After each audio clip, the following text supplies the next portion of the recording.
ചെങ്കടലിലും ബാബൽ മന്ദബ് കടലിടുക്കിലും അമേരിക്കയെ അനങ്ങാനാവാതെ പൂട്ടിയതിന് പിന്നാലെ ഹൂതികളുമായി അമേരിക്കയുണ്ടാക്കിയ വെടിനിർത്തൽ കരാർ നിലവിൽ വന്നിരിക്കുകയാണ്. വാണിജ്യ കപ്പലുകളെ ലക്ഷ്യം വെക്കുന്നത് അവസാനിപ്പിക്കുന്ന കരാർ ഇരു രാജ്യങ്ങളും അംഗീകരിച്ചതിന് പിന്നാലെ ഹൂതികളുടെ ആക്രമണം കരയിലും കടലിലും ഇനി ഇസ്രായേലിന് നേരെ മാത്രമാകും. ഇതോടെ ആക്രമണം കൂടുതൽ കടുപ്പിക്കാനാണ് ഹൂതികളുടെ തീരുമാനം. ഈ തീരുമാനത്തെ സാധൂകരിക്കുന്ന തരത്തിൽ ആക്രമണം യുഎസുമായി വെടിനിർത്തൽ കരാറിൽ ഒപ്പുവെച്ചതിന് ഒരു ദിവസത്തിന് ശേഷം ഉണ്ടായതായി റിപ്പോർട്ടുകൾ ഇപ്പോൾ പുറത്തു വരുന്നുണ്ട്. ഇസ്രായേലിനെതിരെ പുതിയ ഡ്രോൺ ആക്രമണങ്ങൾ നടത്തിയതായി യമനിലെ ഹൂതി ഗ്രൂപ്പ് തന്നെയാണ് അറിയിച്ചത്.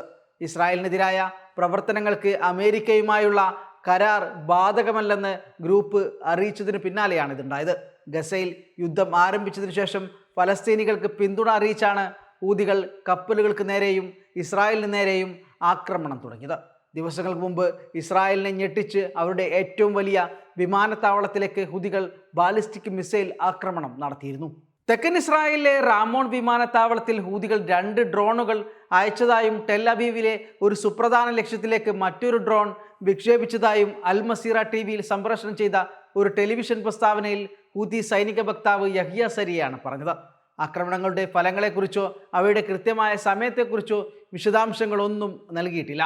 എങ്കിലും ഹൂതി ടി.വി ഇത് കഴിഞ്ഞ 24 മണിക്കൂറിനുള്ളിലാണ് സംഭവിച്ചതെന്ന് റിപ്പോർട്ട് ചെയ്യുന്നു.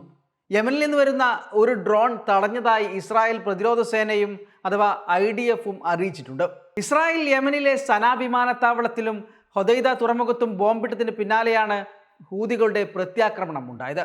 അതേസമയം ഹൂതികളെ പ്രശംസിച്ച് അമേരിക്കൻ പ്രസിഡന്റ് ഡൊണാൾഡ് ട്രംപ് രംഗത്ത് വന്നു.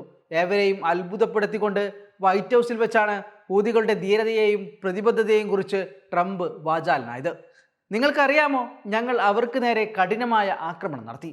പക്ഷേ ആ ശിക്ഷയെ നേരിടാൻ അവർക്ക് വലിയ കഴിവുണ്ടായിരുന്നു. അവർ ആ ശിക്ഷ ഏറ്റുവാങ്ങി. അവർക്ക് ധാരാളം ധൈര്യമുണ്ട്. ഇത് ഏറെ അതിശയകരമായിരുന്നു. അവരുടെ പ്രതിബദ്ധതയെയും വാക്കിനെയും ഞങ്ങൾ മാനിക്കുന്നു എന്നാണ് ട്രംപ് പറഞ്ഞത്. ബോംബാക്രമണങ്ങൾ നിർത്തുമെന്നും അവരുമായി ഉണ്ടാക്കിയ വാക്ക് പാലിക്കുമെന്നും പിന്നാലെ ട്രംപ് പറഞ്ഞു. യമനിലെ ഹൂതി കേന്ദ്രങ്ങളിൽ US നടത്തുന്ന വ്യോമാക്രമണങ്ങൾ താൽക്കാലികമായി നിർത്തിവെക്കുന്നതിന് പകരമായി ചെങ്കടലിലെ അന്താരാഷ്ട്ര കപ്പലുകൾക്ക് നേരെയുള്ള ആക്രമണം താൽക്കാലികമായി നിർത്താൻ അമേരിക്കയുമായി ഒരു കരാറിലെത്തിയതായി ഹൂതികളും സ്ഥിരീകരിച്ചിട്ടുണ്ട്. എന്നാൽ ഗസയെ പിന്തുണക്കുന്ന ഞങ്ങളുടെ നിലപാടുമായി US-ഉമായുള്ള വെടിനിർത്തലിന് യാതൊരു ബന്ധവുമില്ലെന്ന് ഹൂതി വക്താവ് മുഹമ്മദ് അബ്ദുസലാം പറഞ്ഞു. ഇതിനിടെ US-ഉം ഹൂതികളും തമ്മിലുള്ള വെടിനിർത്തൽ തൻ്റെ സർക്കാർ ഏകോപിപ്പിച്ചതായി ഒമാനി വിദേശകാര്യമന്ത്രി ബദർ അൽ ബുസൈദിയുടെ പ്രസ്താവന വൈറ്റ് ഹൗസും US പ്രതിരോധ സെക്രട്ടറി പീറ്റ് ഹെക്സത്തും വീണ്ടും എക്സിൽ പങ്കുവച്ചു. ഭാവിയിൽ ചെങ്കടലിലും ബാബൽ മന്ദബ് കടലിടുക്കിലും അമേരിക്കൻ കപ്പലുകൾ ഉൾപ്പെടെ ഇരുപക്ഷവും പരസ്പരം ലക്ഷ്യമിടില്ല. ഇത് നാവിഗേഷൻ സ്വാതന്ത്ര്യവും അന്താരാഷ്ട്ര വാണിജ്യ ഷിപ്പിങ്ങിൻ്റെ സുഗമമായ ഒഴുക്കും ഉറപ്പാക്കുന്നുവെന്ന് മന്ത്രി പോസ്റ്റിൽ പറഞ്ഞു. ഹൂതികൾ ഈ മേഖലയിൽ ആക്രമണം തുടങ്ങിയതോടെ കപ്പലുകൾ ഈ റൂട്ട് ഒഴിവാക്കി ആഫ്രിക്കയിലെ കേപ്പ് ഓഫ് ഗുഡ് ഹോപ്പ് വഴി ഏറെ ദിവസങ്ങൾ കൂടുതൽ യാത്ര ചെയ്താണ് സഞ്ചരിച്ചിരുന്നത്. വെടിനിർത്തൽ വന്നതോടെ ഈ വഴിയുള്ള യാത്ര വീണ്ടും സുഗമമാകും. പ്രകൃതി വിഭവങ്ങൾ ഹാപ്പി രുചിക്കൂട്ടുകൾ ചേർത്ത് പരമ്പരാഗത രീതിയിൽ തയ്യാറാക്കിയ തനി നാടൻ ഹാപ്പി അച്ചാറുകൾ. കൃത്രിമ രുചിയോ നിറമോ ചേർക്കാതെ തികച്ചും പരിശുദ്ധം.